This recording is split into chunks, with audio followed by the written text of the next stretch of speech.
Imagine having coffee with someone who's lived more than 70 years.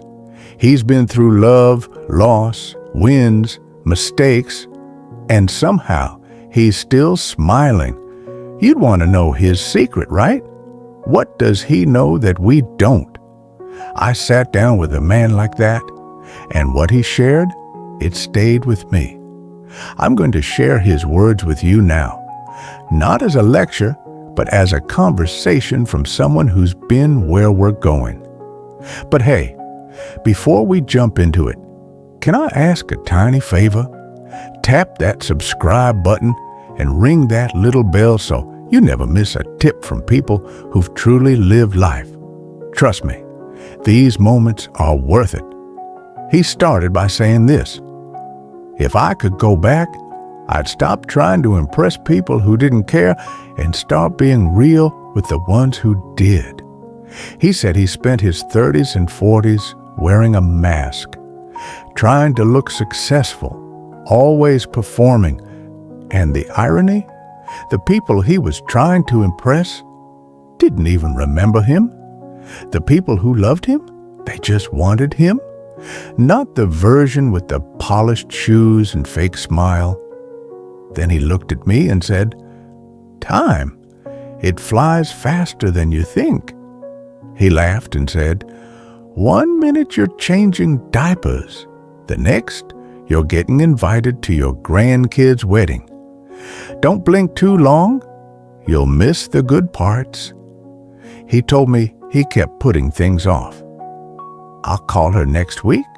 I'll take that trip next year. I'll fix that relationship someday." Someday never came. That hit me. He said, "Love isn't what you see in the movies. It's not grand speeches or dramatic gestures. It's checking in, making dinner, sitting in silence without needing to fill it." He told me about his late wife, how their best moments weren't on anniversaries or vacations, but on the quiet Tuesday nights, watching old movies and arguing over popcorn flavors. Then he got serious. "Fear," he said, "was my biggest thief." He told me about the business idea he never followed, the apology he never made, the trip he never took. All because he was afraid of failing, of judgment, of change. Now, he says he'd rather fall flat on his face trying than spend another year wondering what could have been. He was learning Italian. At 73, I asked him why. He said, "Why not? My brain still works. My heart's still curious. That's enough." He believes learning doesn't stop unless you let it. And when you stop learning, you stop living. He said something that chilled me. Forgive before it's too late. He told me he lost people he hadn't forgiven. And that regret doesn't fade easily. He said, forgiveness isn't weakness. It's freedom. And sometimes it's not for them. It's for you. He talked about joy and how we complicate it. He said, "The happiest I ever felt? I was barefoot in the backyard with my grandkids, water balloons flying, the sun going down, and not a care in the world. That moment cost nothing, but it gave me everything." He smiled and said, "You're chasing big moments. I get it. But don't miss the little ones. They're the ones you'll cry about later."